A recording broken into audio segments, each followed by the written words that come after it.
I will allow, sorry, I didn't stop the recording. So I'll allow Diane to come on and give us a few words and introduce Mr. Mycoo. Diane? Hi, good morning, everyone. And what Nikelia forgot to also mention is that I am also from the nature island of the Caribbean, which is, of course, Dominica. So yes, you have two Dominicans on board. But let me say that I am pleased to introduce Mr. Marcus Mycoo, who is the lead consultant and chairman of the MarVista Institute for Agriculture, Training and Development, MIATD. And to also confirm that ICA has recently signed a technical cooperation agreement with MIATD to collaborate on actions that support crop productivity, nutritional quality, and safety, and higher yields for a combination of foundation principles. I want to stress foundation principles, improved practices, and improved products, with an emphasis on bio input, which is the topic for the conversation this morning, for agronomic resilience and sustainable agri-food environmental systems. But let me clarify something that is always a question whenever we engage Mr. Mycoo, and he knows that himself. This cooperation agreement is not about promoting any one set of farm products over another. Marcus is very well aware of this. It is about building back, and he always emphasizes building back the foundations for resilient farming, for which he's a very passionate advocate, from seedling production in nurseries to crop care across all growth stages, and to crop recovery post-flooding, which happens a lot in Trinidad and Tobago, or other adverse impacts like across the Eastern Caribbean, where we have a lot of hurricanes, and we're now in hurricane season. So just like to confirm that for ICA, our institutional cooperation portfolio covers more than 200 partners across the hemisphere and sometimes in Europe. And we have partnerships with a lot of research and farm education institutions, including CARD in the Caribbean. And most of our offices in the Caribbean countries also work with national R&D organizations. So we are not averse, or we don't shy away from working with all partners who share similar objectives and common goals. And according to our ICA Director General, Dr. Manuel Otero, ICA will continue to expand its partnerships and develop opportunities for institutional coordination, including mobilization of external resources to help implement our TC, or Reach and Impact. So we anticipate that this new formal agreement with MIATD will definitely add value to this. So coming back to the ICA MIATD Corporation, so it is more about supporting efforts, as Nikelia said, to reach more farmers, to be able to better influence knowledge and skills for farm-based decision-making, important for farm-based decision-making that leads to good practices, efficient resource use, and resilient farming. So this is in keeping with ICA DG's three-pronged approach, which is putting farmers first, which Marcus Mycoo and his team always do, leveraging science and innovation for agri-food system transformation, again, which Marcus is very a strong, passionate advocate for, and also keeping agriculture front and center as part of the solution.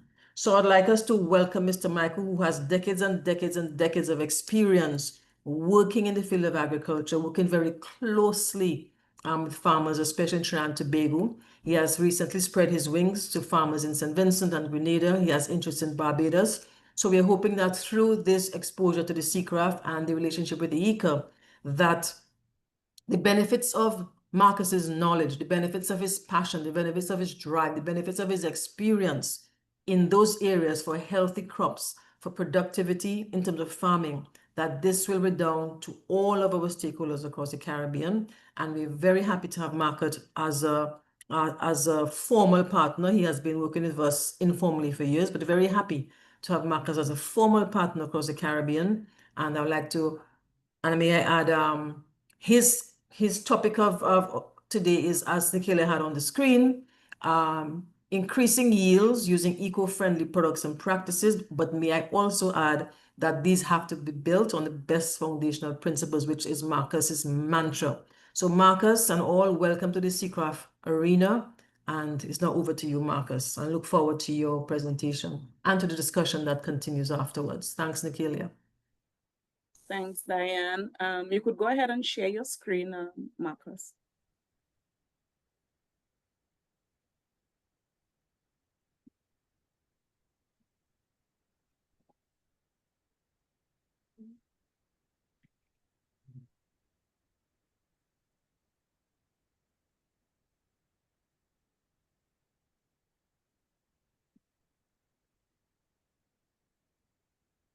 Thank you, Dan. Before you go ahead, Marcus, we're seeing all your screens. I think you need to go in a different, right, correct now, good now. Go ahead. Okay, so thank you again, Dan, for your introduction. And you're quite correct, this is a very long story. I am a UWI trained agronomist in the late 90s, so it's late 80s, sorry, as sure I am all forgetting. But it's been quite a while, and I'm certainly very happy and grateful to ICA, and of course to yourself as a Trinidad representative, to Dr. Chini St. Martin, and to Dr.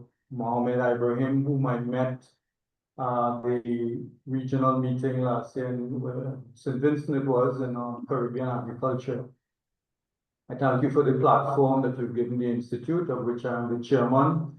The MarVista Institute for Agriculture Training and Development really is fairly young. We're just about 3 years as an institute, but it came out of you described it as my passion to look for a platform to transform Caribbean agriculture. It was always about that for me, and certainly now for the Institute.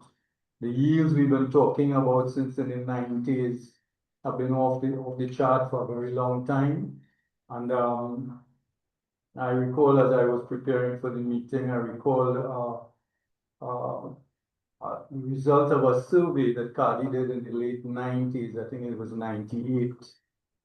And wherever then Basil Stewart, who was a member of Cardi at the time, wherever he visited all the islands, St. Lucia, Barbados, Antigua, Grenada, Jamaica, certainly, the farmers would always refer to something they call the Mycoo Tech Park. I never called it anything, but it certainly was an approach to technology that I worked with, and as Dan said, it's really basic, sound around me, but and even more of late, really informed with technology. We always talking about technology, this and technology that. But my journey has been really to embrace the tools that I've had at my disposal. When I go through the slides, you will see saving crops through flood and drought. That certainly could be a topic for another time. At this point, let me just say as well, my thanks to a gentleman I met in Jamaica in 2005. You know, this is Jerry Stoller, who at that time in the field told me, Marcus, you were 20 years behind. I never forgot that. The killers here, your eyebrow raised the rest. I never forgot that. He was talking to a fellow, a man who believed and he thought he was, you know, the cutting edge in technology. And he told me I was 20 years behind. Thank God I put my tail between my legs that day. I hope the participants could understand, by the way, my Trinidadian slang and accent, so you know where I am from. I heard you have a participant from Ghana, so I hope he's understanding my Trinidadian slang and speed at which I speak and all. I try to slow down a bit. So that I must say my thanks to Jerry Stoller, who really propelled me to another level, a new direction. And that was, as I said, in the 2005 thereabouts. We were already getting high yields in some crops. Hot pepper, it was in the 45 to 60,000 pounds to the acre. Few people believe then, by the way, and I suppose still few believe even now. But there is work to do, to show, and of course, through the relationship with ICA, and I should mention at this point, as I am very happy and pleased on behalf of the board of the MarVista Institute, which includes Professor Wayne Gampat, the retired Dean of the Faculty of Agriculture, Professor Michel Mycoo, who is currently in the Faculty of Engineering, but sits on the World Climate Change Council, so you know that's a competence that we have within the institution. And Mr. Nawaz Karim, who's a lead farmer, young, passionate farmer, here in Trinidad, one of the leading farmers, high yields in pepper and papaya and so on. So meeting Stoller, and you all will see some of this, really catapulted me and the work we're doing in a new direction. So it moved the systems that we work with Sorry, Mycoo, you changing your slides? Not, yeah, we're getting there now. Okay, sorry, I thought you were changing, sorry. Yeah. Okay.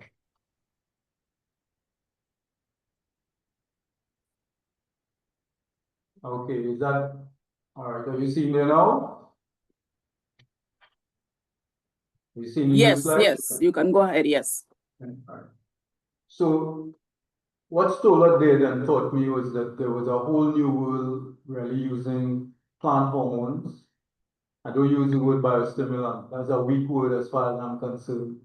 You know the language of plant hormones, and you go deeper into the biology and the biochemistry of crops and physiology.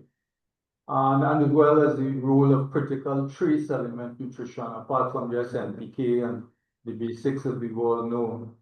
And a key thing that you also taught was this since quite a while now, that the yields and production that we get is probably about 25 to 30% of the yields of the crops that, and the potential that we should get. I would say that the working with some of the technologies that I will show you has pushed us in the range of probably closer to the 60s. For example, in the case of cassava, and that's going to be work that will roll out to the region, I think, with the collaborative arrangement. Yields for cassava in Trinidad, the MX variety, we're talking 60, 70,000 pounds to the acre, not 13,000 pounds. So that's off the chart, whatever that means to you. So the work really, from my perspective, and hopefully as we roll out an MOU tomorrow, actually, with UWI, the University of the West Indies Faculty of Agriculture, as we roll out the MOU with the National Agricultural Marketing and Development Company Limited, which is now NADEFCO here in Trinidad. There are other prospective collaborations. Cropper Foundation is likely to be one. Another one would be as well through the European Union. So this little thing is finding its footing, and again, my sincere thanks to Diana and her support. So as we go to this slide, and you all have the presentation, so thankfully you all could refer to it. But this is work done since in 2000, sorry,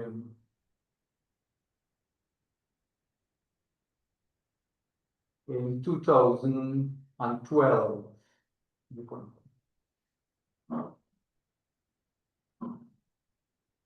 All right, the work is done in 2012. And this was a flyer prepared by the Ministry of Agriculture in Trinidad, Breakthrough in Agriculture. And what the presentation opened for everybody was that the yields in cassava was this 80 to 100,000 pounds to the acre. I showed Mr. Rollins, Greg Rollins, who's on the webinar. Greg Rollins visited my farm and saw the cassava. But now we reach where we reach to get a platform to teach it and do the support work with the institutions and so on. You will see also that hot pepper yields were quite high. Melangen or eggplant for those among us. Papaya certainly is a lot higher. Right? So the basic technology behind all of this was really working with improved techniques with fertilizer placement. I want to put on for the benefit of the webinar. I've said if you find 2% of the farmers, that might be an exaggeration. I work, by the way, in Belize, Jamaica, right down the road to Guyana, French Guiana, Suriname, with the entire Caribbean, some parts of Central America, and we're talking Panama and Honduras, Guatemala. I've been working in Guatemala, Honduras, certainly. So the experiences have been wide for me for a long time. But based on, just going back, as I said, if you can imagine that a simple thing as fertilizer practice and placement, I think that if we find 2 to 5% of the farmers doing that correctly, maybe we find plenty. I've often discussed this with the soil science people at UWI. What am I referring to? Everybody on this webinar, including Cathy Dalek, my colleague in Jamaica, good friend. Everyone knows that phosphorus is not a mobile nutrient. And yet, if we get the practice of deep placement, incorporate fertilizer at the time of planting, we get plenty. Well, by extension, most of the power of the crop comes from, to get genetic expression, comes from the phosphorus molecule. And what we have is everybody, every Tom, Dick, and Harry, most of us are placing the phosphorus on the top of the soil. And by the way, that is often found even in technical bulletins. You will forgive my tone. So fertilizer practice is a very big part. Of course, you must have the genetic potential. I put this slide up front. I really changed it in order because I was going to go to the technology and the microbial technology. I wanted to make the point that technology is really a lot closer to us than we think. So those of you who know Trinidad, who of course attended university here and so on. This is a hot pepper field, 4 acres of hot pepper grown on a heavy clay to the south of the northern range of the Trin City area in Orange Grove in Trinidad. A very heavy clay with poor internal drainage. In 2018, on the 30th of April, we had what we call, just quite similarly to the excessive flood event that we just had a few days ago here in Trinidad. We had what we call the Greenville flood in Trinidad, and we had water submerged in this field. It was planted on a flat, no camber actually, because it was in the dry season and they were preparing or trying to maximize the effects of watering and irrigation. The crop experienced flood for 2 days with the water. We'll get to this in another presentation. At least up to the crotch angle of the plant. The crop was 3 months old, just about to flower and bear. For 2 days on a heavy clay on a hot pepper crop, everybody who knows about hot pepper production and a heavy clay will tell you that this crop will die. And the killer, you could shake your head so everybody could see that. I hope it was seeing you. So that is crop that we're looking at. If you look at, this is the picture on top. If you look at the same crop 2 weeks later, and you may observe that the crop is a little older or larger. Here's the northern range. That's the sign that we might be on the same field. That crop was saved by technology. It was saved by an understanding and a knowledge of plant hormones. In this case, and I presume this will be a topic for the further going forward, because I presume everybody on this side would be very interested and would be fascinated, even the possibility of this. We saved the crop using plant hormones. And specifically, it was diformylurea, which is a specialized form of cytokinin. I will not go further than that. Many of you from Jamaica and Belize and Barbados and Grenada and St. Vincent now, I think St. Lucia, Guyana and Suriname, you all will know the product name as Bioforge. More on that in another forum. All right. Again, for discussion, how much roots is 2 roots? Because part of this system really is getting the crop to focus continuously on root production or new root tip production, because that's where the key site of key hormones are produced, including and especially cytokinin and ethylene, which have an antagonistic relationship, more in another workshop. But you're seeing, of course, this is excessive rooting. This is a celery crop grown in the open field. That is not a hydroponic crop. And you will notice that the roots are white and healthy. All right, so part of the foundation for the yields that I propose that you will keep and review in the presentation is based on continuous root tip production, and of course, to keep the crop moving assimilates towards yield and towards root tip production. For the general group of our understanding, generally as a crop moves towards flowering and fruiting, the sourcing arrangement changes. Prior to that, the crop sends its proportions, it assimilates the top growth and root growth. But as it goes into reproductive mode, the bud primordial, the bud, you don't see, but you know she catch. Forgive the example. The crop is moving towards the reproductive phase, and once that happens now, assimilates is sent to the bearing parts of the crop and not the rooting part. So root production naturally slows down in a crop from the time the crop goes into the reproductive mode. What the technology is about, and we can't do this so much today, is really redirect the plant or instruct the plant to continually send assimilates to the root tip. That is how we were able to save the crop under flooded conditions. And for the group, kind of simplistic, but drought is really or can be understood as the flip side of flood. The effects can be seen as very similar over a prolonged period, but the effect is really impacting on the root tip production and the hormonal levels of the crop. That's a whole conversation by itself. All right, so we're going a little bit, and we hope to go a little faster here. I want you to look at this crop. This is a sweet pepper crop, King Arthur, grown in this was Maloney again in the North Trinidad area. Maloney, for those of you who have attended ECIAF, the Eastern Caribbean Institute for Agriculture, Forestry and Agriculture, ECIAF. That's Maloney soil is a poor soil. It's a Piaco fine sand, poor drainage, poor nutrition, and so on. We were able to get this kind of yield, which actually was 100,000 pounds in an acre. Madness. Ron O'Neill, who was the agronomist from Seminis at the time, described this yield as what you will see in the trial work in the split plot design, not in open field. But I want to draw to the attention of the participants. This is a 4-month-old crop, harvested for 9 times, whether you believe that or not, and I will point out very quickly.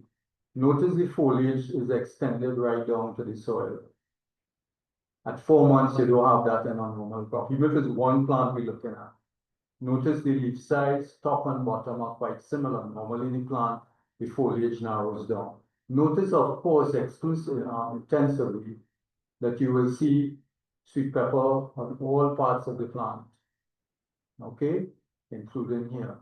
And you will also know that the fruit is similar in size. This is not normal. Do not be afraid of the word not normal. It's just a matter of manipulating and moving the crop around. And I want to put for the benefit of the participants, because of the challenges presented by climate change, excessive heat, flood, drought, excessive pests, well, the crops need help. The crops need help.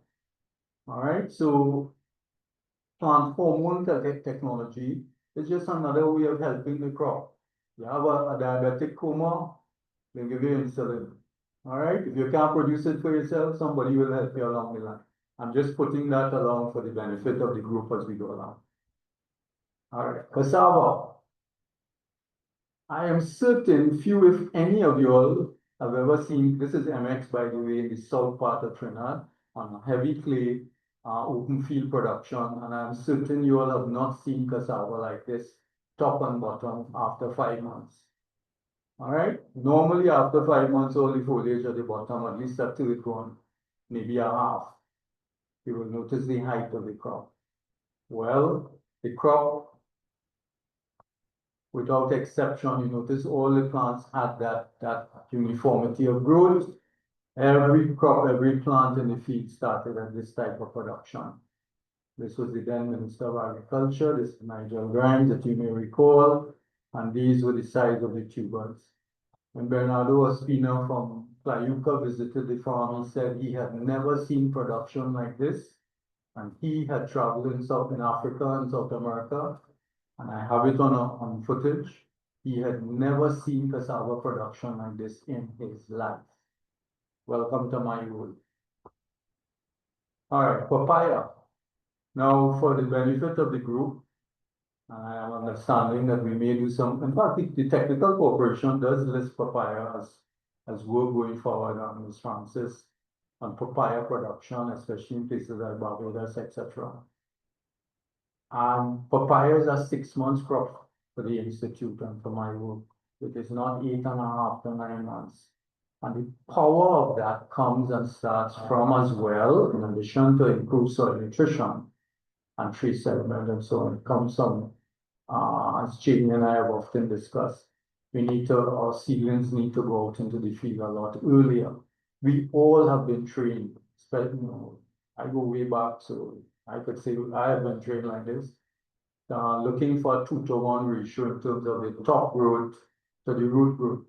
But we all will observe this is quite excessive rooting and healthy rooting for a seedling that is 3 weeks old in the nursery. That is phenomenal. That is worked since 2000. So again, this is an opportunity to put forward to the institutes and organizations that there is technology that will transform production. When you transplant a earlier seedling and transplant, you place the fertilizer correctly. In our case, we usually use a 12-24-12, a higher peak fertilizer. And we normally might work with a pong. A pong is just a styrotech stuff, by the way. But when you hear a pong, you get frightened. All right, it's placement, timing, and technique. All right, this is hot pepper. This crop was just about 2.5 months old. Notice the type of production. I want you to focus on the branching on the foot. This is quite unique in one sense because normally the plants or the crops branch at a higher, at the crotch angle. All right. So we're moving. Same thing, hot pepper. This is our crop harvested for 9 weeks. And we continue to see pepper up on top and pepper below continuously. All right, so that's hot pepper. This is tomato, just to show you that the technology is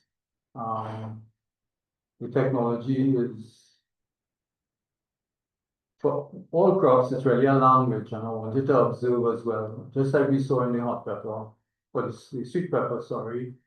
Notice the tomato is, if this is fair yielding, this is a high, indeterminate variety. And the tomato up here and the tomato down there, they all seem to be having the same size.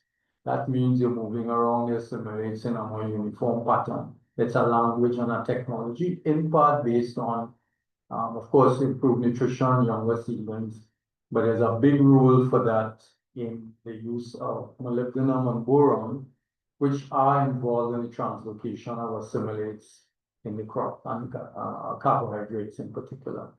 The technology in this case, some of you all might know it as nitrate balancer or sugar mover.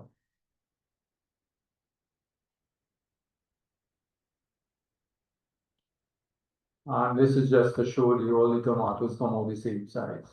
That has a marketing implication. Sweet cucumber, see the high yields and fruit set very close along the internodal space.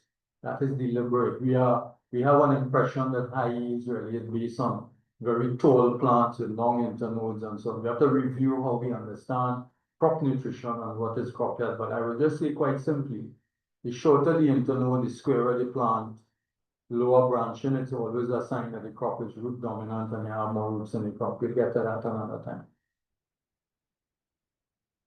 This is squash, same thing. Papaya, this is my work in Belize up in the north, and those is fruta bomba. That's excessive, quite high yielding. Let's go ahead. All right, this is to show that strong root development for us, and we'll get into that moving forward. All right, so the system really starts on the seedling. No rocket science in that. These seedlings, you notice the uniformity in the system. These seedlings are transplanted. In the case of hot pepper, is actually transplantable between 2.5 to 3 weeks. It's not 5 to 6 weeks. That is in the system and in all the literature. All right. Okay, so the purpose of the presentation was to talk about the role, more particularly about the use of microbial technologies. Let me just say offhand, straight off, many of you all know, and you would have met in my days when I was traveling a lot more. I have a background of pesticide use. I make no apologies for that, crop protection and so on. You know, that's always a bad word for most people. Because about saving the crop, of course, we need to use it more judiciously. We need to know how to use it. What we have been expanding more and more is improved droplet size techniques. I've spoken to some of you all about that. If we use the mist blowers and others more effectively, once we get the droplet size we want, we can cut pesticide, the volume certainly, by at least 50%. I'm proposing, and we will get to that in a more technical forum, we can reduce the rates that we've been doing once we have the correct concentration of droplet. So I want to say right off, you can move to the next one. It was about 5 or 6 years ago when I began to be exposed to microbial technology.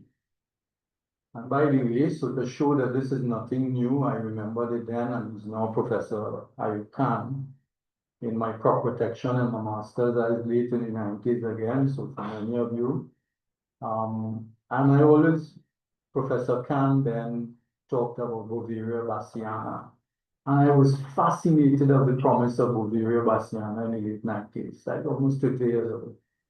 The problem then is we didn't have access to the technology commercially. Right? We didn't have access to the technology commercially from the start. So about 6 years ago, I had the opportunity to see, I was in Suriname actually, and De Vries there in Suriname, they exposed me to a company out of India by the name of Steens International that had a range of microbial technologies, including Bovaria bassiana. What attracted me to that company as well is that a lot of their technology, there was a lot of collaborative work with universities. So a lot of the work was done, and I know there was developmental work and publications in collaboration with Indian universities. So that was very attractive to me, and you all could take note of that. So I did mention this system. We were looking for a 2-to-1 ratio in the seedling. And let me see, Nikila will stop me when she thinks I use up all the time, but I want just to put to the group to show how we need to review what we think we've understood for a very long time. If I were to ask the participants to imagine that I ask you, well, what is a 20-20-20 foliar fertilizer? You all will tell me, well, it's an all-purpose fertilizer. It's soluble in the water. It has NPK in equal amounts, therefore it's a all-purpose. The ratio is 1-to-1-to-1, therefore the plant is getting it in 1-to-1-to-1. Well, not too long ago, probably about 10 years ago, although that is long, I suppose, I learned and I thought it through that if the nitrogen is the fastest part of that nutrition profile for the plant to absorb, and phosphorus is almost 20 times slower across the leaf, and then potassium is somewhere intermediate. Well, clearly that can be a 1-to-1-to-1 ratio.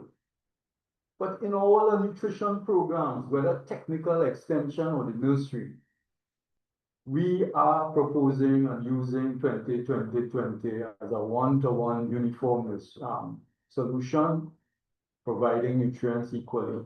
Well, no wonder our seedlings are usually very green and dominantly green in the nursery. What we want is a root dominant seedling, and by extension, the soluble fertilizer should be higher in phosphorus. 10-55-10, 10-52-10, 9-45-15, whatever it is, the nutrition in the nursery has to swing around. And I'm sure that Ms. Francis, who attended our job, we collaborated on that last week, our seedling production course. She saw the effect and how the participants responded to that new focus on crop nutrition in the nursery. I did say as well, the trace element profile. Generally, we've all been trained, you use trace elements maybe 2-3 times in the life of a crop. But if we consider that the crop really needs all the nutrients, including the macro is just a based on volume throughout the life of the crop, then it's like saying that we need vitamins in your diet. You don't need vitamins sometimes, you need vitamins all the time, including the major food groups.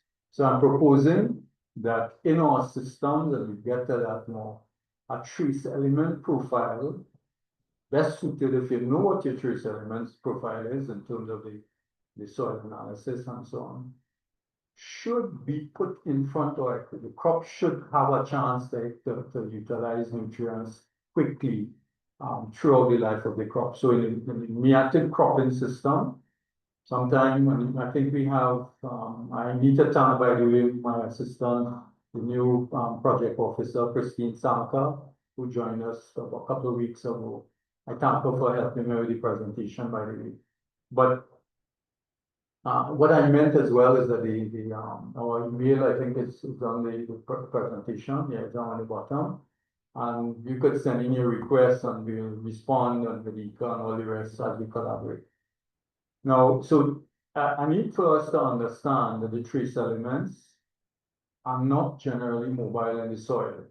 Zinc is immobile in our soils. Most of our soils are acidic, or it's immobile in the alkaline soils, and especially in northern Belize and up to the north there, and in the alkaline soils. So many of our trace elements are not mobile. And in particular, when we transplant, the trace elements form part of what I call like a crank, a power boost. Phosphorus is the key one, it is the heart of the phosphate molecule. But all those traces, zinc, manganese, magnesium, boron, and copper, and iron, they form part of the Krebs cycle for the scientists. And they are all involved in releasing energy to the plant. So when you combine that with phosphorus at the time of transplanting, it's like a cramp, or I call it colostrum. So everybody will understand it's like first milk, first nutrition profile to the crop. And that triggers the genetic potential. We trigger genetic potential in how we manage the crop from the nursery and transplanted. We all know that, but that focus has gone by. Well, we need to refocus on that. That's why I was saying a lot of it is really basic agronomy. I said here deep placement, these are the starters. And I should add, not too long ago, to show that this you call it experience, I might say another word. I could always learn. So I met Gaius Eudoxie. Everybody here on the chat will know Gaius as the soil scientist, key soilsman at UWI. And Gaius, we were talking in a training experience with farmers on extension in Tobago, showing them the importance of deep placement and so on. And then he said this, I'm putting this for the thinking of the group. Gaius said to me and to the group, he said, when we top dress, or even if it is our purpose fertilizer, 12-17-2 or whatever it is in the 16-8-24 in the OCS countries, and others in Belize and etc. When we top dress those fertilizers, most of the nitrogen is volatilized. We learned that in school. And Gaius said, you may lose as much, you may only save as much as 1%. I say, what, Gaius, you crazy? Due to volatilization and high humidity and temperature. He said, at best case, 10%. I say, nah. What he was saying is that the practice of top dressing, which we all advocate, we actually lose a lot of excessive nitrogen through volatilization. Everybody on this chat, especially the technical people, know that. And what Gaius said to me and reminded me, and I'm saying to the group now, all top dress fertilizer should be, must be, sidebar incorporated. If nothing else on this Zoom, on this webinar, please only take that sidebar incorporated, because by doing that, we preserve at least and more of 70% of the nitrogen. Here we go. All right, if nothing else, only take that and teach extension and everybody, we get to that as we go along. Fertilizer placement, very foundational. Part of the language we talk about increased productivity. What I just said there, actually proper deep placement, timely side dress fertilizer, we can use probably a third of what is normally recommended. And in fact, that is our whole part of it. Productivity is not necessarily based on higher input. It is really timely and strategically positioned fertilizer and triggers. We use a lot higher level of potassium, and by the way, at the starter. Potassium, as you know, the crop has a capacity to take up the potassium, store it, consumptive use, and use it for later on. All right. The last point I'm making here, People have to follow me. I could drift all over the place. 5 or 6 years ago, when I was exposed to a new line of biologicals, in my heart of hearts, I understood that it was safer and organic and environmentally friendly and soil tech and all them, safe and whatever else, right? But I didn't necessarily deeply believe that we what I call frontline, meaning that you could save a crop using microbial technology. Well, thanks be to God, that is now my experience and my belief. All right, so we'll get to that now. Basic thing, and I'm certain for the purpose of this webinar, we'll have to go another time if you guys invite me. All right. Simply what I'm saying here, and you can ask further on, when we start the seedling in the nursery, and especially when we transplant, we want to place the fertilizers correctly with the placement of the phosphorus. But here's another thing I added to two components. We trigger root dominance by using products or technologies that are higher in cytokinin. People in Jamaica will know it as Excite. Some people in Belize will know it as Excite. You all will know cytokine as a high cytokinin product. Cytokinin applied at the beginning of the crop, stimulate is another product, causes the plant to use more of their assimilates to have more rooting. So look at, well, of course, this is what is seedling is, so what we're trying to show here into this picture. As I keep saying to the organizers, clearly this is something we may have to do in future presentations or something. This is just to give you something about the hormones and the roles of the hormones. Cytokinin is key in addition to auxins, which are produced at the shoot tip. Cytokinins are produced primarily at the root tip. Together, they drive that relationship in the plant, drive cell division. So how we saved the crop that was under flood, first picture up top, was when the roots went into shock or died, the crop was still green. So it was still supplying auxins from the shoot tip. But we knew that the plant had no cytokinin because the site for cytokinin synthesis, the root tip was in shock or died. So we just, what do you call that? When you call it using hormone replacement therapy, right? That's all we did. Rebalance the plant and go on from there. If not, when cytokinins go into decline the production or will have root tip death, ethylene synthesis automatically rise. Ethylene produced under stress basically pushes the crop into crop death and dieback and so on. All right, so that's what I just said. Go ahead again. Yeah, let's go to the biopesticides thing. Let me say again for the benefit of the group. We all know that neem is always proposed as a safe technology. It is all-purpose, biological, and so on, botanical, and all the rest. Neem, the limenoids, it's known to produce. We're talking about the brew now. When you crush the seed, the real strength and concentration of neem limenoids are held in the seed. So the seed or the brew or the oil contains the full range of limenoids. And those limenoids together have the following properties, and so on. All right, neem is a repellent. Everybody knows a repellent is an IGR or growth regulator. It's an anti-feedant. If you spray a plant with neem, a neem controls, it is said to control at least over 200 groups of species, insect species, right? It is particularly strong on Lepidoptera, Diptera, some flies, leaf miner, and so on, more cricket, Orthoptera, locust, beetles. It's quite a wide range, whiteflies, yeah. Yeah. Okay. Oh, wow, I've used up my 20 minutes already.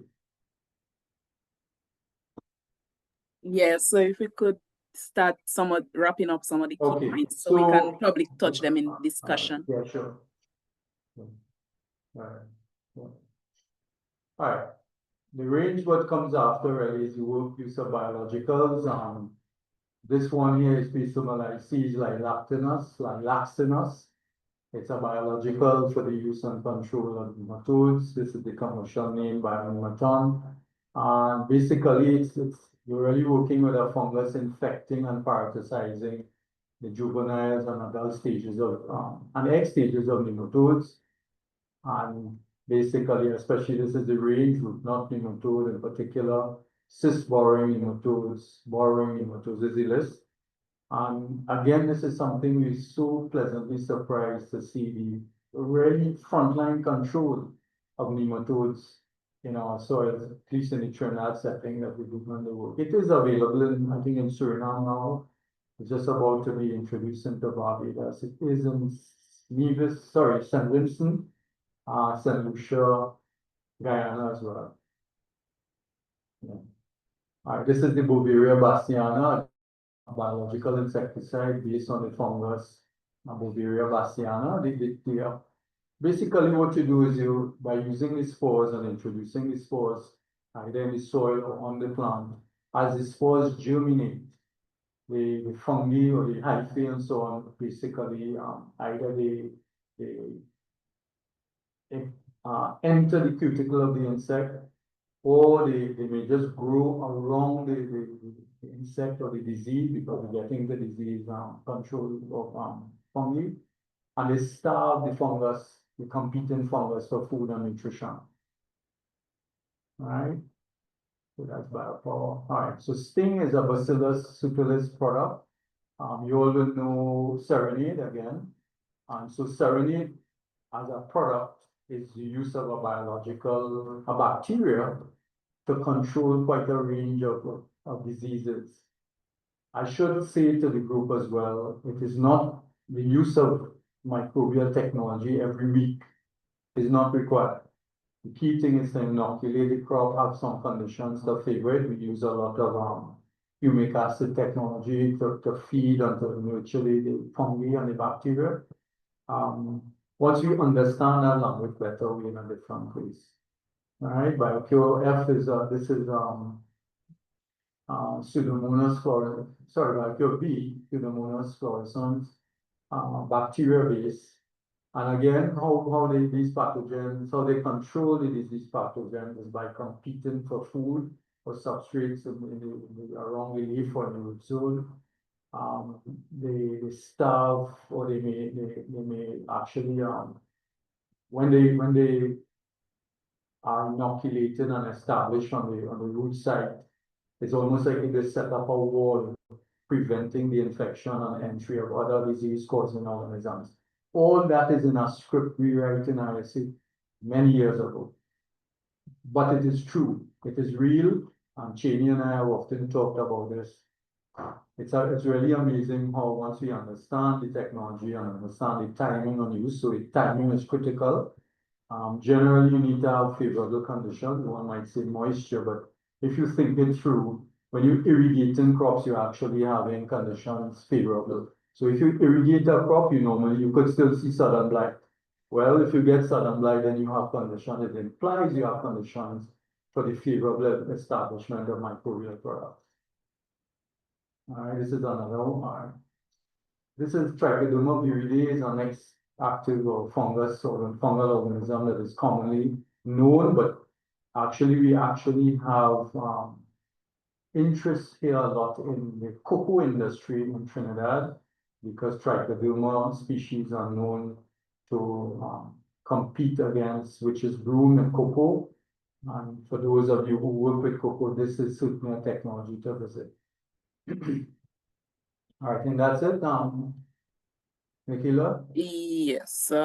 Okay, excellent. I know we have quite a bit that we can talk about, but we do have the discussion session where we could, delve a bit more into it. So thank you so much, Marcus, for that presentation. I know there are a lot of, eco-friendly products, a lot of eco-friendly practices, and I'm sure a lot of our participants are quite keen on, learning more and even probably sharing some of the experiences. I'm sure we have some in the audiences that probably even develop some of those products as well, some that do some research, some that utilize them, some that not sure which ones to utilize, how to utilize. And so now we are here in the discussion session.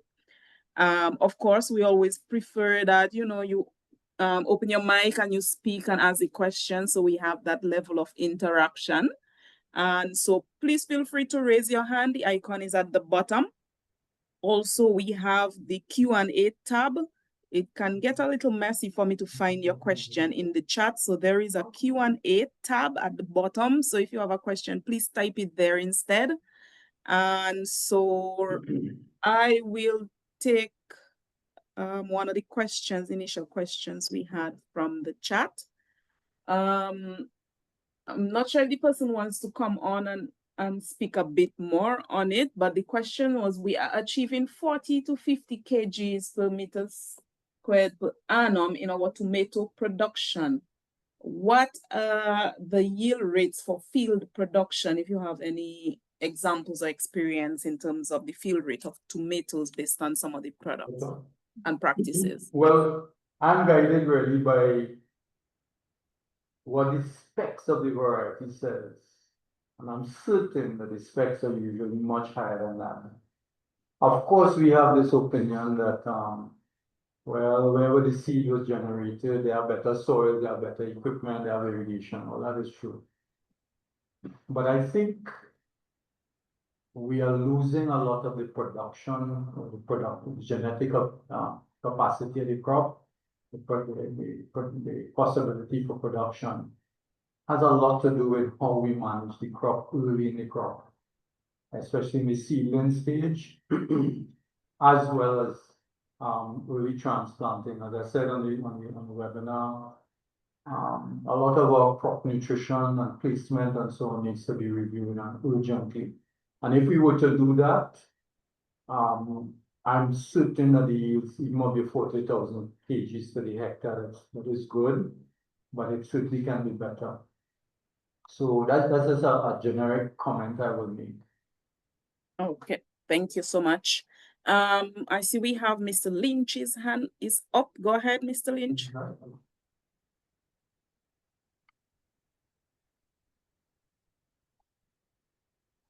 Who's this? Hi, good morning, morning. Sorry. Morning, go ahead. Hi, good morning. Hi, morning. So a couple of two questions really quick. In terms of the neem oil, we have a product here in Barbados that we have called Neemex.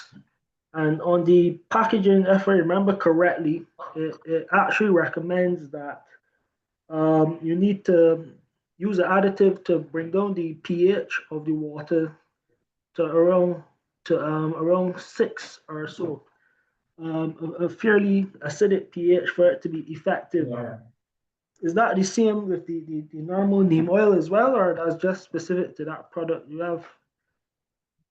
Generally, well, just for the listenership or the participants, I am the person who introduced Neemex into Barbados. Okay. For your information. So the oils or nimbacidin, which is coming to Barbados soon, it's an emulsion, but the water, it works best. Neem always works best, like all biologicals and microbial technology. The water is usually, you need soft water, slightly acidic water. So you are referring to the use of probably maybe indicate as to correct the pH of the water, which by the way I also introduced into the region. So Right. soft water really enhances the efficacy of neem-based products. Right. While I have you, and I know Nikila will always have this problem while I'm on. One of the things I didn't say about neem, right? So everybody understands that neem is safer and it could be used well, right? I think I need to, for the benefit of the group, to put before us that when you're using neem-based products, you do not need to rotate. Now, we all were trained that you should rotate actives and so on. Well, neem is not a single active ingredient in the brew. It's a multiple limonoids and they all isomerize. There is nothing I know with insecticidal properties as complex and beautiful as neem.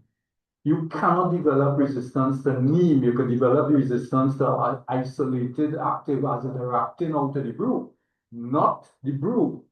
So for the benefit of this group, use neem-based products from the start of your crop and keep it in the program continuously. You cannot develop resistance to neem, whether Nemex or Nimbacidin or whatever. That is at the heart of understanding neem. You do not need to rotate neem. Please, I need you all to review that. All the entomologists, all of us train that you need to rotate active ingredients. Well, if we understand that neem is a complex of different actives working in 5 or 6 different ways, you can't develop resistance to neem. Next part of the journey. Interesting. Thank you very much. Next question. I know that you obviously your specialty will be in the soil and stuff like that, but in terms of different agricultural technologies such as aquaponics and hydroponics, would some of these products be suitable for use in those types of systems? I know the neem Yeah. with aquaponics, be careful. Well, let me say, aquaponics is a different story. Yeah. Aquaponics is fish you're dealing with, which by the way is also part of my background, right? But you have to be very careful.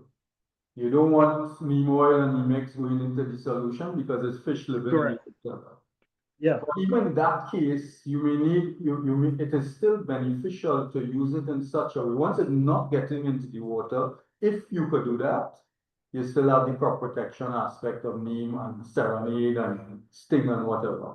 So, but in the hydroponics context, it is even more so because you have a lot more control over the solution. So it's negligible unless you spray anything and drenching it in the water. But once you spray foliarly, you're good. You've used serenade, you've used neem. A lot of the technologies are very fun. The more we move to the microbials and the Bouveria bassiana and so on, we are a lot safer zone. Right. Well, I've used BT before in aquaponics. Right. And that was quite fun. Exactly. So BT is just another bacteria or bacterium, and all the Bouveria bassiana is fungal. The serenade and sting is bacterial. We're moving into a whole new world, certainly a lot safer than what we have been using before. And I often say, of course, we have to regulate it and we have to be cautious. They tell you use it once, don't use it 100 times. All the same things apply. And as the knowledge base rolls out, there's still a concern about safety and so on. But these microbes exist, neem and so on, all these things exist in the environment already. That's a big thing. They're already there.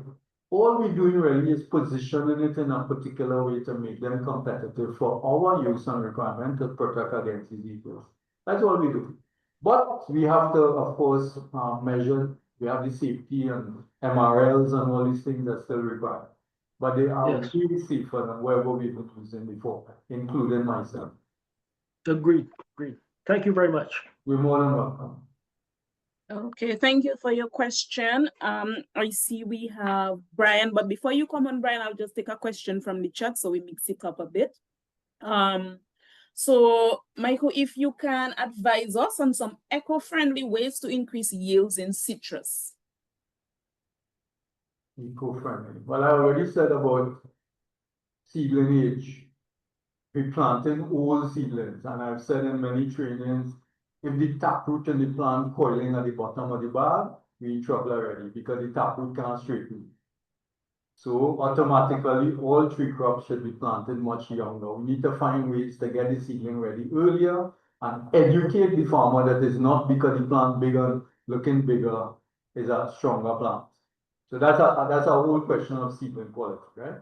But all the things we talked about, improved trace element nutrition, better placement and timing and top dressing and so on. We're already in a different zone.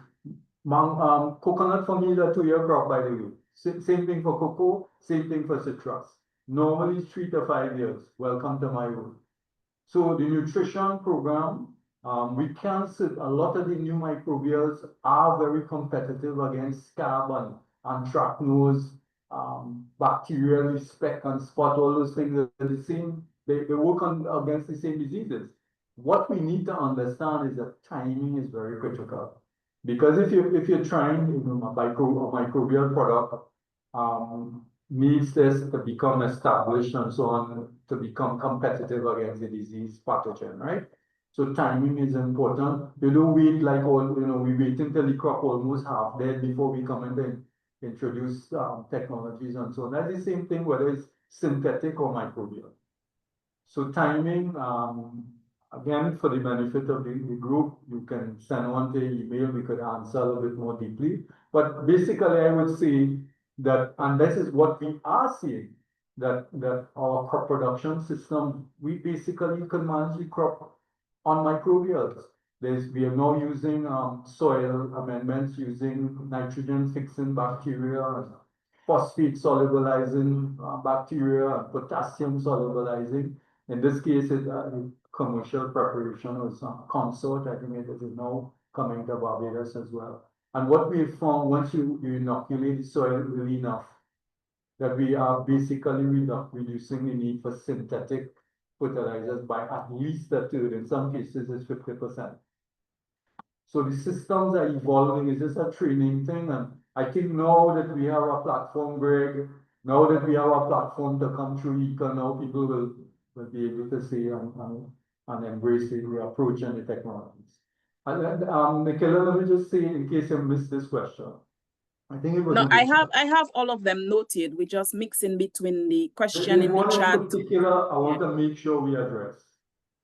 So we talked about microbial and biological and plant hormone and so on, right? This is the eternal question that is always posed to me. So when you're using plant hormone, how does that impact on human health? That is a standard question. Since in the 30 years now I hear that question. And I remember when I visited Dr. Grace Charm, some of you, that's my genre, quite in the back. And I asked her about that. She again was a biochemist and based in work with sweet potato. And I asked her, say, Dr. Charm, tell me, say something about this fear we have about plant hormones and so on. And she said, well, first to begin, the hormones are produced by the plants. They are naturally produced by the plants. And by the way, so is insulin. Okay? You just need to know how to use it, and the body has a feedback mechanism. When you apply plant hormones, it doesn't stay consistently in the plant. The plant has a feedback mechanism to trigger the reaction, and then the plant goes into a mechanism to begin to break down the actives. So cytokinin that is produced by fermenting milk and cytokinin in the plant, they have the same chemistry, the same shape, chemical shape, right? Just like urea and ammonia, these stories to understand how much and when. Now, I've often said facetiously, many of the people on this chat have been using cytokinin for mostly 25 years. And you learned about it and you found out that it was a biostimulant. And as the word biostimulant, you drank that coffee. But now I am telling you cytokinin has cytokinin in it. So you are now informed a little bit more. The hormones cytokinin, the hormones auxins, gibberellins are produced by the plant. And actually, a lot of the products now have organic status. I'm not saying that you have to know how to use any products, but I'm also saying that the crops have mechanisms to break down the concentrations, right? The key understanding of the use of the biostimulants is really to trigger a reaction, not to consistently supply it. Although in hydroponics, by the way, we are beginning to put the solutions in the root, in solutions that allow the plants to access cytokinins on a more ongoing basis. When we get to Barbados, we get to that. Okay, great. So we will take, Brian, go ahead.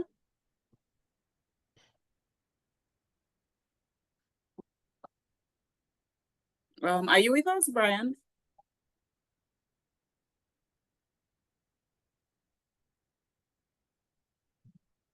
Okay, I'm not sure if Brian is hearing us, so we will skip Brian for now when he's okay. I could see he's unmuted. Yes, go ahead.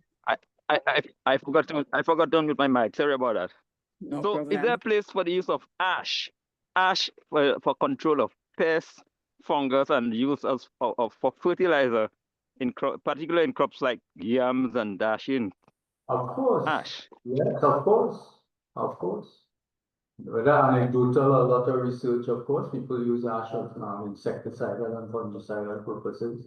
I think the basic thing, and we should let group come on sometime.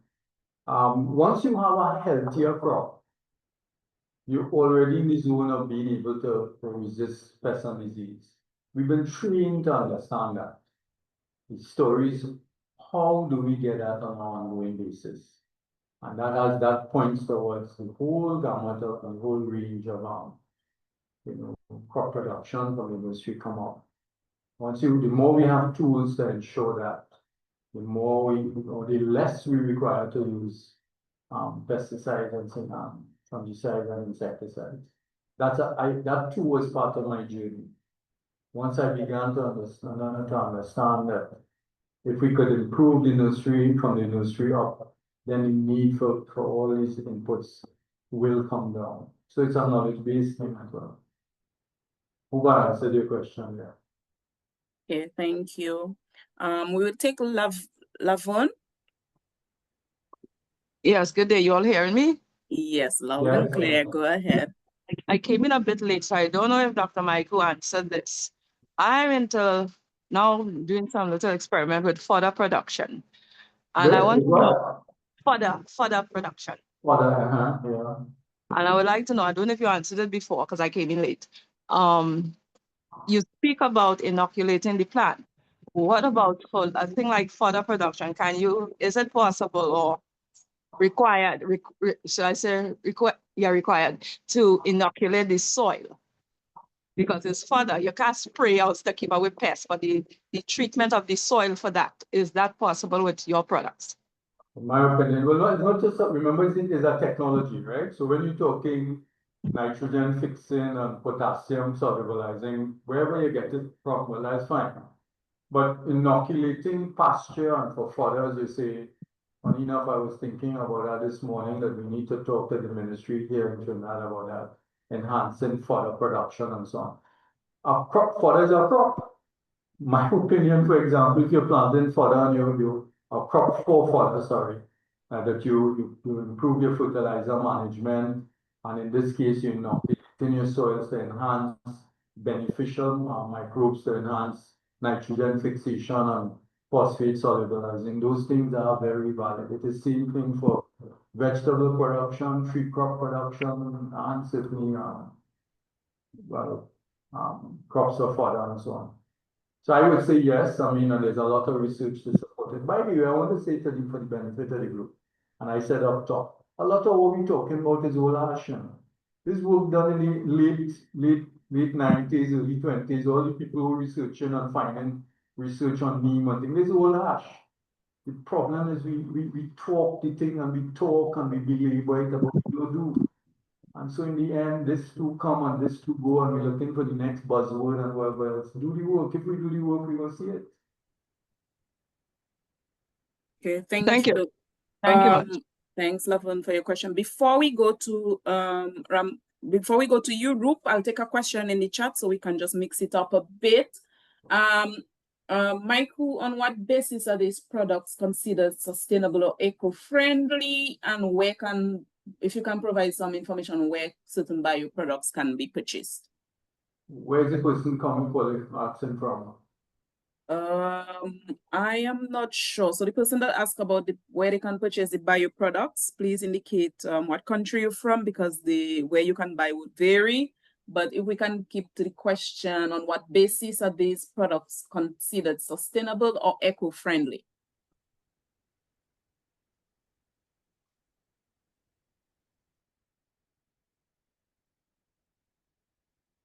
Well, if I need to know where she's from. No. Forget about where the person is from.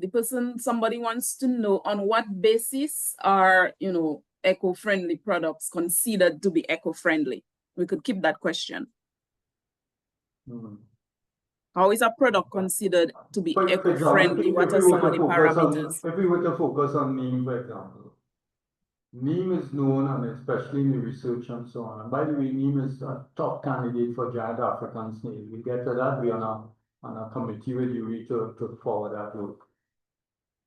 Neem does not target quite a range of beneficials. A lot of the pollinators, a lot of the lacewing bugs and ladybirds and so on are not, if not heavily targeted, but the literature says not targeted. It is quite similar for many of the beneficial microbial products because they already exist in the environment. When we use it on a crop, by the way, you're really just triggering a population or concentration for a short moment. We trigger, and once you have the conditions, they will become established on the crop over time. So in that sense, they are sustainable because one of the things I didn't talk about is what do you call vegetable oils, for example. We use pest spray oils, golden pest spray oil, which is soybean oil, like coconut oil, but it has an emulsifier in it.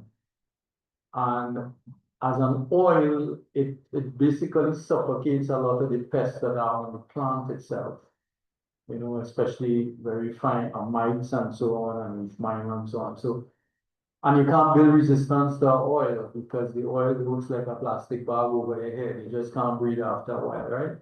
So it is sustainable in that sense. It does not target many of the beneficials, certainly not in the way and to the degree that the other earlier synthetics we use that they do. So it is eco-friendly, is a kind of a relative term, but it certainly is a way, and the LD50s and so on, and toxicity levels is way different to what we use in the world of synthetics. I hope I've answered your question. Okay, thank you for that, Marcus. So we will take you now, Marup. Hello, are you hearing me? Yeah, Yes, good morning. Hello, good morning. Morning. Excellent presentation, Marcus. Thank you. Yeah, as you know that you focus on monocropping, you would see sweet peppers, you would see cassava alone, and you know my field. Yeah, no, but I don't agree with what you're saying in the sense that multiple cropping is our next way to go, if not the way to go. Yeah, and that there are techniques to keep it sustainable. As I said, the man told me in the beginning I was 20 years behind. Well, I'm 20 years behind you too. And you would see that in my field I have neem plant all around the field. Yeah, have it on, have it as my windbreak and neem seed just dropping in the field, dropping in the soil, part of the whole development of the soil. I have the neem around my pond as for soil stabilizing the soil, so I think that we need to, inform the farmers of these natural methods also in production, and soil conservation and sustainable development, right? And that for succession planning, for example, what you're leaving for the children, what are you leaving? A bare field with it, And you know how much I've invested in Yeah. in You know, developing this type of right. Not So- just to add to what you're saying, Ruth, probably Yes. I think it was maybe middle of last year that I am now beginning to feel what you feel when we talk regenerative. And I'll see it for the benefit of this group in two simple examples. If we began to understand, or if we understood that, let's say well, I always go back to crop nutrition. That's where we met many years ago in the National Agro Days. If we understood the role of available trace elements in crop production, for example, if we understood that the manganese element is critical for just driving the process of photosynthesis. If you do have manganese, then the water molecule can be split and energy for photosynthesis not there. And therefore, if you understood that, then you need manganese to the crop all the time. My whole understanding of regenerative and the gentleman who asked about the ash and so on, I open the man I'm not 20 years behind, you are certainly a leader in that, and I think there's a lot to continue to learn from you and really actionize, a lot faster. So I accept that. Okay. Thanks, Ruth. Thanks, Marcus. We will take another question from the chat before we take you, Decima. Could using biological pesticides in the isolated commercial forms rather than as part of a broader ecosystem have any unintended or negative effects on the soil or its natural balance? I suppose theoretically we should be concerned about that, but the way I think I understand it is that the way we're using biologicals now is really in very narrow. It's not a full scale, inundation of the environment and so on. It's really a narrow window that we're using to trigger crop health. But there is need for research, as we move from one technology to another, that we always need to be to explore that. But I know, although this might not be related, I remember in conversations with the CABI people, who of course CAB has been very much at the forefront of using biological organisms and microbials thing, right? How we understand biological and microbial products, we really need a serious focus on review of it. But generally, for example, when you're looking at toxicological implications, I'm just looking at different language, when you're registering a microbial, that's a different level or different part of the conversation. The toxicological effect of a nitrogen fixing bacteria is already there already. We're not using it in a way, as I say, in an inundation kind of sense. Having said that, there's still need for ongoing collaborative research and so on, but it's already in a way of sustainability and so on. But that's as best as I think I can answer. Okay. Great. Thank you, Marcus. Okay, so we will take Decima. I see. Okay. Hi, good morning. Or is it? Morning. Okay, good. It's still morning. Thanks for a very, very informative presentation, Marcus.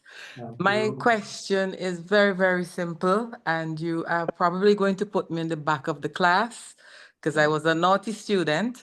I sort of moved away a bit from my device. But when you were dealing with roots, you said if it is one thing that we take away from the presentation today, that was it. And clearly I didn't take that one thing. So could you remind me what I did not hear? I tried because somebody was outside with making noise, so I could not hear what you said. So Decima, with your simple question and being at the back of the class, you really put me on the wicket. A very important question. I think, as I recall, I was saying that I think I was referring to fertilizer placement and management. And I was saying generally in the region that we do not, as farmers or practitioners, we do not especially place the starter fertilizers correctly. I'm not here now talking about pre-plant incorporate, but I did say that we all know that phosphorus is not mobile in the soil. And I want just to put a picture, but I think subliminally we believe that if you top dress fertilizer, let's say granular or whatever, and then you water, rain falls or you irrigate the crop and so on, that you think once you don't see it anymore, then it means that the crop got it down on the roots. Not in the case of phosphorus. As that phosphorus, even as it dissolves and it hits the soil already, it precipitates almost immediately, very quickly. And that has been the case of the pH and other things that we're talking about. And so that's an important thing, is the perception that once it dissolves, the plant will get it. That is not so. Phosphorus, as it dissolves in the soil, we're talking just centimeters, I don't know, or millimeters in the soil surface, it just stays right in. In a sand, of course, it will move a lot more because of the cold physiology and physical properties of the sand and chemistry is different. But they still are relatively immobile in the soil. Nitrogen is the most mobile, sulfur. So I said as a practice, we need to improve the place starter fertilizers that contain phosphorus as one. And secondly, I mentioned that the acidoxy had taught me something, or brought back something to mind, that a lot of our nitrogen is volatilized when we top dress it, which we have to do as subsequent placements. What he did say, I remember him telling me that a lot is volatilized because of the temperature and humidity and so on. And we may lose as much as 90+% of the nitrogen. If we leave it on top, we may only save about 10%. That was, mind-blowing to me. But to protect the nitrogen subsequently, all top dressing should be pre-plant incorporated, at least in the drip circuit. And if we do that, we will retain and save at least 70+% of the nitrogen. Well, that has tremendous implications for nitrogen use efficiency, which is clearly related to productivity, and of course protecting for sustainability and again into the groundwater and all the rest. All of that is implied. But so I said, I hope that's what I said, that for the benefit of the group, if there's nothing else you take away, that going forward, we need to talk pre-plant, the place of the starters, and all subsequent top dress side incorporated. Now, we may think it's difficult. Even if you were to pull the edge of a hole and you cut a slight notch and you put it in there, right? That already is a big deal already. But a slight notch, place the fertilizer on a little top dress, top burying, receive most of the nitrogen. That is critical.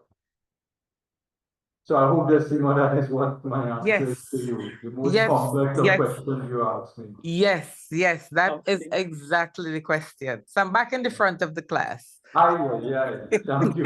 Thanks, Decima. That's a Iranian thing, by the way, right? So I don't know.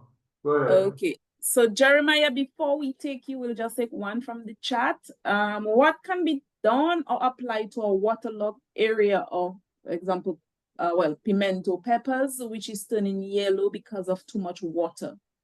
Yeah. All right. So that's like the picture I showed with the flooded pepper. What is happening when you have too much rain? Too much rain, you have high soil moisture. Sometimes it's over what we call above field capacity. The crop in a condition where the roots are maybe drowning or you have low oxygen content and so on.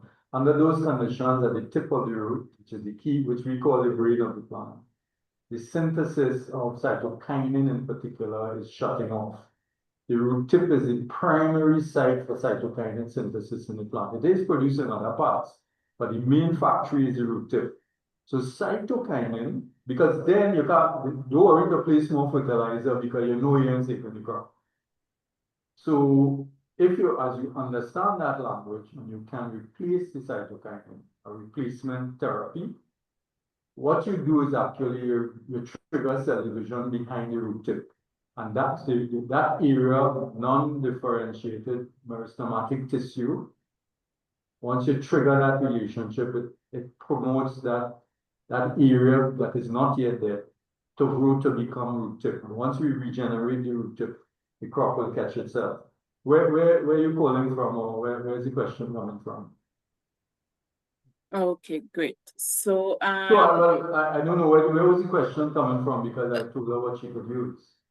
it's on the chat. I'm not sure exactly where the persons are from. The one that I would have asked earlier where the products could have been purchased was from Suriname, and also somebody in Bahamas was requesting the same. Well, I know for sure in Suriname the breeds will have something called Excite or Bioforge. Those products have cytokinin in it. And this might be a bit of an exaggeration, but when you saw the flooded hot pepper, you could bring back a crop that's really under the ground. So timing is important, but I'm sure if you do use the technology, the crop will regenerate and come back. And I should say, by the way, that if you were to get a flooding event again, well, the root tip dying again, and you have to repeat it again. So it's an ongoing understanding. It's not a one-off. Every time the crop goes through the cycle of flood and drought, you need to understand the root tip is going into shock or it's dying, and therefore you could augment it. And that's what the technology is about. Okay, excellent. So we will take you now, Jeremiah, as we start to. Yeah, we have Jeremiah. If you're speaking, you're muted, Jeremiah. Are you there with us, Jeremiah? Okay, so while we wait for Jeremiah, we will take another question in the chat. On the biologicals, are you tracking the genetic profiles of the microbiome over time in the fields in which they are being applied? Say that again. In terms of the biologicals, the biological life, are you tracking the genetic profiles of the microbiome over time in the fields in which they are being applied? I don't think we inoculating at the level to even consider that. Is really what you're really doing, by the way. These organisms exist. Nitrogen fixing, bacteria, phosphate salt, they exist in the soil. And so what you're doing is you're creating conditions for those organisms that exist to proliferate and just compete. You're just giving them a competitive base. And sometimes you use humic acids and so on to help them too. But to talk about genetic change and things like that at different levels, that is not likely to happen. But as I said, that's what the purpose of research is there for. Okay, excellent. Jeremiah, are you still there with us? If not, we'll continue with the chat. We do have a farmer in Clarendon who's growing yams. And so I believe for the details you're asking, the farmer from Jamaica, please feel free to email Mr. Mycoo. The email is in the chat, as this is more specific to your productivity, your production system. Okay, go ahead, Jeremiah. I get it. Sorry, Shamga. I logged in as Jeremiah because he sent me the link. Sorry about that. Okay. As he touched on flooded crops, right? And the resistance side. Bioforge and Bioforge Gold. Could you tell me the difference between them and how they work? Well, I understand how Bioforge work, but I don't understand how Bioforge Gold work. Thank you.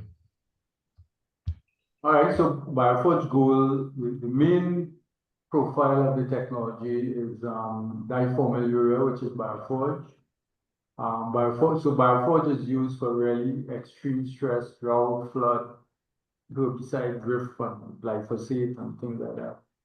Bioforge Gold has a profile of both a little hormonal or Bioforge, diformal urea, and a trace element based on trace element NPK nutrition with a higher phosphate profile. So we use that a lot more, in drought, because drought is a kind of a prolonged gradual effect on the crop. So to manage drought is not a one-off story, really. It's to work with the crop on an ongoing basis, helping the crop to regenerate its cytokinin levels, giving energy molecules like phosphorus and trace elements I mentioned. So Bioforge Gold is really intended to be like a kind of a ongoing program. Bioforge itself is when you're in the wicket, when you're really taking the pressure. And in that sense, I suppose it sounds like a question coming, Jeremiah, it sounds like from Trinidad or somewhere. But it's sort of like how you would use cytokine then, the kind of ongoing top up. So hope I helped with that. Okay, thank you. I see a few persons are asking, about the availability of some of these products. Please feel free to, email Mr. Mycoo. The email is in the chat. I know we have persons from St. Lucia, Barbados, the Bahamas, Suriname. Just please feel free to reach out directly to Marcus via email. We do have a question in terms of papaya. I noted one of the crops you mentioned was papaya. Unfortunately, there is a lot of what seems to be crown rot affecting many of the papaya plants when they are reaching adult and fruit bearing stage. Is there any sustainable or eco-friendly way to deal with this crown rot for the papaya? I presume that might be in Barbados, where that crown rot is, if we describe it, as likely to be bunched up. If it is there, and that disease we're talking about, that is usually vectored by Mycoo, which is like a leaf hopper. So the disease is present long before you see it, but it's significant because when the crop goes into bearing, which I had set up at the top of the program, root dominance is naturally lost. So usually when you see diseases, usually they're there before, but they express as the plant loses root dominance and root function slows down. So the approach we would take is holistic. Different, more powerful earlier seedling, improved nutrition, but it's important for you to know that the vector for that disease, which is very active from very early in the crop, they're attracted to young tissue. So from transplant and onwards, you really want to keep the vector, if it's bunched up, we're talking about, out of the field. And that is the purview of neem. You keep neem in the program at least 1 to 2 weeks in the spring, you're halfway through the dose. So that's an approach. If it is, when you send the question on, we could probably yes. So the person could, of course, a diagnosis would need to be made to find out exactly what the problem is. So please feel free to reach out to Marcus via email. It is in the chat.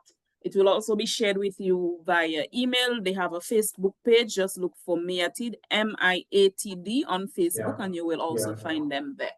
We will take the last 2 questions and then we will wrap up. And so someone is asking, can sea salt be added as it's rich in trace minerals? I know it's used a lot in coconut production, but I can't really speak to it with authority. I imagine, of course, it has trace elements, and I imagine it where you place it and how you use it on the crop. In the case of coconut, people normally put it at the heart of the, up at the top of the plant. I would be, it's probably, yes, could be useful, but I imagine it's a rate-based issue because, you could easily burn the crop, so you probably have to have a very diluted solution. It's something we'll try. I wouldn't say no to it. Okay. Of course. And so our final question for the day, please note that the information is in the chat in terms of contacting Mr. Mycoo and his team. Is there a regulatory body in your country or that you know of to ensure that these bioproducts are actually what they say they are? Well, that's the purview of, by the way, of the pesticide board. And what is happening even more now through the region is that they are requesting on-site validation work and so on, right? There are different views with respect to the biologicals and we're introducing an active not an ingredient, but an organism that you think might be present in the soil. It's important to know that when you have, like, for example, if you're talking Phytophthora, there are different streams of Phytophthora in your soil already. Out of the stream, maybe one or two might proliferate or dominate, but they're all there. So in the same thinking, when you're using microbials that we're talking like Bovaria, Bassiana, and so on, they already exist in the environment. What the technology has done is just to capture them and proliferate it or reproduce it and then reintroduce it. So it's not that the organisms aren't there, it's just that you're bringing them forward in the profile to use for crop protection or animal health perspective. And then the profile goes back to its usual earlier profile. So it's like saying, you're using synthetic fertilizer in the soil. The minute you stop, the crop, all the properties of the soil will start to go back to what they were before. Right? And over time, and usually very quickly, nitrogen disappear and all that. So it has an understanding what is required to understand the whole question of balance and that the organisms exist already in the environment. We're not introducing something that is new, but the streams of Bovaria exist in the environment.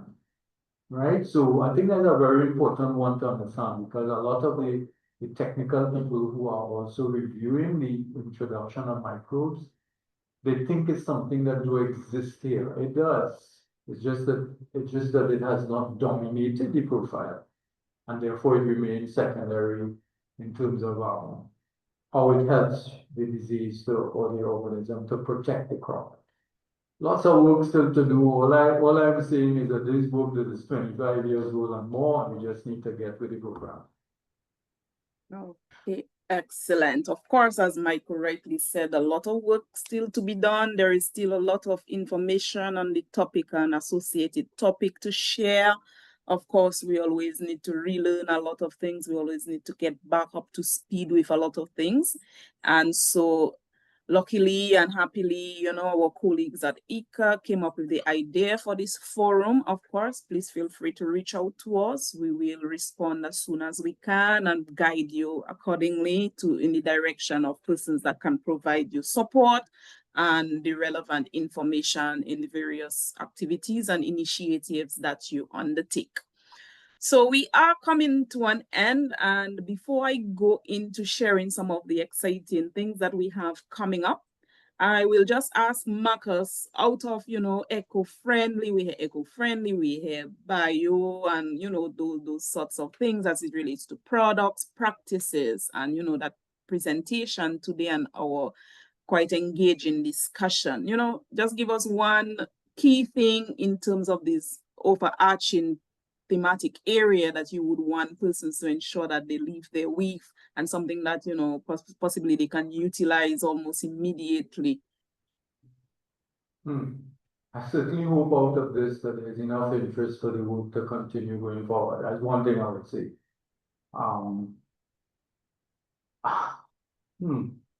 I would say, a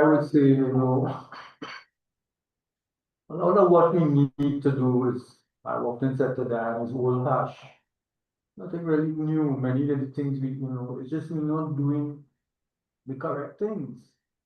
The fertilizer example I just gave you is nothing new. We all study that at wherever we went, urea or whatever. But I think, and this may be controversial, our actions needs to be more impacted by the science. There is a kind of a perception that, well, the practitioner is practical and the scientist is a bookman and whatever else. They point to the same place. So I think we need to revisit how we understand both the field practical and the theoretical. Theory is or practical all to be both based on the science and the knowledge. And if I should say, what about this we've been doing for the last what, 25, 30 years, is based on science, right? So I think there's a need to embrace, it's a kind of a reset from a lens, I suppose, of the farmers, for example, and we've come to this place, we planted in Trinidad, for example, we planted papaya seedling. I need to remember papaya all the time. My friends in Belize will remind me of that you don't want to transplant a seedling that is in a crate, sit down in a small cell that is 6 weeks or 8 weeks old. That's a shrub, a herbaceous shrub that Chidi reminded, that really should be planted a lot earlier, 2.5 weeks. If we do that, it's a totally different crop. But it has just become the practice, the practical thing and whatever. We need to both these things must come together simultaneously. And if we can do that, we jump the game. We change crop productivity, we talk about sustainability and all the other things, the post-harvest issues and whatnot. But I think that's a short statement. Okay, thank you so much, Mycoo. And of course, on behalf of the CCRAF team, myself, Dr. St. Martin, and the wider ICA team, including Diane, who is the ICA rep in Trinidad and Tobago. Thank you so much for presenting with us today, sharing your knowledge, sharing your experiences over the years. And thank you to your participants for joining us today, staying on with us and being part of this engaging discussion towards the end. Of course, we always value your support, we always value your time and your participation. And so, as I would have mentioned in some of our sessions, we will be awarding a certificate of participation. Just for the new persons and those of us who may have forgotten, we normally have a 3-part webinar series. And so we are celebrating our 10 years of the CCRAF this year. And so we awarded you a +1. And so this year we will be having 3 + 1. And so the certificate of participation, just to clarify, it is for persons that will be awarded to persons who attend at least 2 of the sessions, 2 of those 4 sessions, okay? So if you attend 2 of the 4 sessions, a certificate of participation, similar to the one on the screen that was from last year, will be awarded to you for your participation and just to acknowledge your support and have something to say that you have some level of knowledge in that particular area. And so, of course, as we continue our 10-year anniversary celebration, as we would have mentioned, the name of the CCRAF is Caribbean Climate Responsive Agriculture Forum. And of course, we wanted that to be a bit more broad, more encompassing as to, what occurs in the global of the agriculture sector. Is not only the climate is impacting us. And so we want you, we don't want to just come and tell you, this is the new name. No, we don't work like that. It's the CCRAF family, it's the region, it belongs to you, it is for you and for your benefit. And so we are requesting your support in renaming the CCRAF. And so we have put out a poll. I'm going to put the link in the chat. So, give us a nice, innovative name. We don't want climate in it, because we don't want people to think all we're talking about is climate, climate, climate. So we want it to reflect the agriculture sector globally, okay? And so I'm gonna put it in the chat now. So please just propose a name. And then once you propose a name, we will collate the name. Of course, we want to keep the CCRAF, since a lot of our platforms already have CCRAF and it will cost us too much money to change that. We would want to keep the CCRAF and have you help us rename the CCRAF. So I have placed the link where you can propose the name in the chat. So please feel free. And after, I will also share another poll where you can vote on the one you prefer based on what was proposed among everyone. Of course, so more exciting news, of course, changing the name, yeah.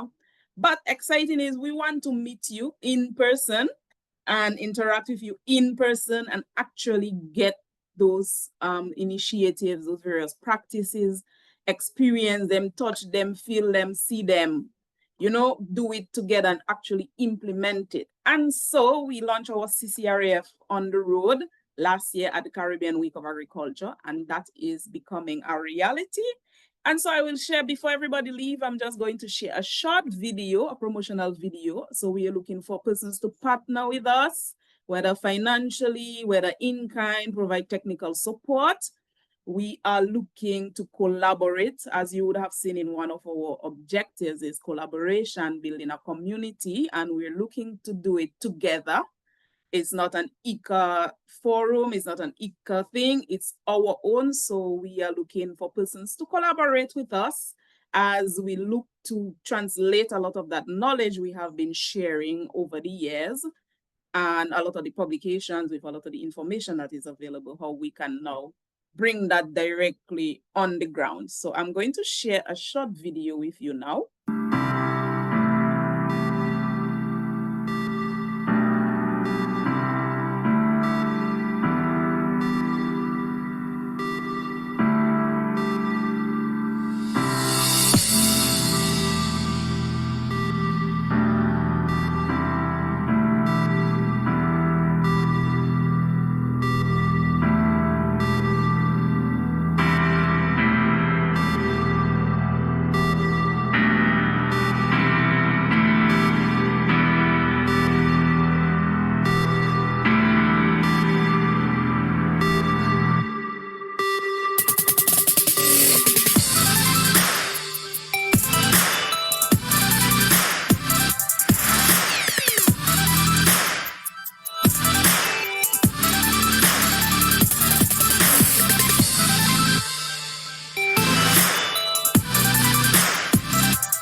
Okay, so thank you.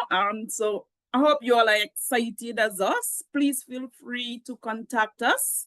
We definitely want to collaborate with you across the region and definitely want to be on the ground. So we want to meet persons and we want to, you know, actually implement those actions on the ground to directly address the issues that we are facing in the agriculture sector. So with that, you could find our information. We have our website, ccraf.iica.int. We have our various social medias. We have Facebook, Twitter, LinkedIn.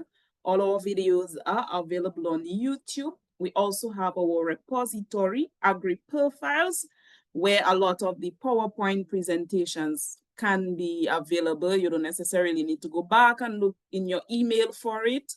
So once you need any information, any past session, these are the various areas that you can access them. They are also, the links are also on our website.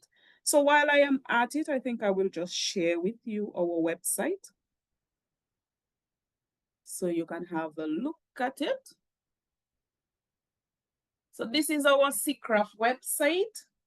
So you have the home page. You can keep updated on our various upcoming events right on the front page. You can get a bit more details about us. Of course, we also have our content library. So where you can see all our past initiatives. So once you click on them, you will have access, and then you can explore and find on our AgriProfiles. So you will find all the information, the PowerPoints on our AgriProfiles. So all the information is there. And of course, feel free to reach out to us. Feel free if you want to partner with us. We have a partner form, or if you want to simply subscribe so you can be part of our mailing list. So with that, I want to say thanks to everyone for joining us today. We are confirming the next session. That is why I did not present it today. We are confirming with our next presenter. And so once we have all that finalized, I will share the details on our website, our social media pages, and I will also share it via email. And so again, thank you so much, Marcus, for the information that you have provided us today. And thank you everyone for joining us. Thank you to my team. Thank you to Chani for all the support in putting everything together, ensuring that the information reaches you and it is practical and is information that you can utilize. So with that, till our next session next month, and looking forward to seeing all of you, and definitely looking to be on the ground with some of you. So with that, have a great day, everyone. Bye-bye. Goodbye. Good night. Bye. Bye. Bye, everybody. Thank you so much. Bye. Most welcome. Thank you.